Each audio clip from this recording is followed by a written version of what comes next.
আমি যদিও নিজে আমি কখনোই খুব ভালো খেলোয়াড় ছিলাম না, কিন্তু কিন্তু না ভাই, সত্যি কথা বললাম, হাসার কি আছে? স্বীকার করছি তো, আমি সত্য কথা বলছি, আমি হাসছো কেন?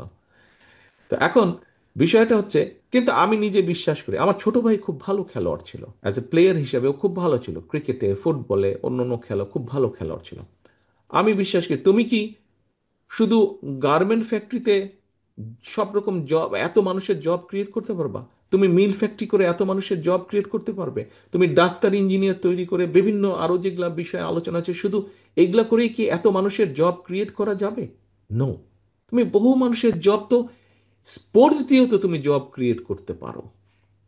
স্পোর্টস দিয়েও তো আমরা মানুষের জব তৈরি করতে পারি। বহু মানুষ খেলোয়াড় হতে পারে, বিভিন্ন খেলোয়াড়, আমাদের বহু খেলোয়াড়রা ভালো করছে। কেন খেলোয়াড়, প্রফেশনালি খেলোয়াড় হতে, কেন আমাদের ছেলে মেয়েরা প্রফেশনালি খেলোয়াড় হতে পারবে না? এই যে রিজভি ভাই একটা দেশের উদাহরণ দিয়েছে, অনেক দেশকে আমরা দেখেছি যে তারা তাদের টিম তৈরি করেছে, ফুটবল টিম, ক্রিকেট টিম তৈরি করেছে, তারা পুরা টিমের খেলোয়াড়দেরকে তারা বিদেশ থেকে নিয়ে আসছে।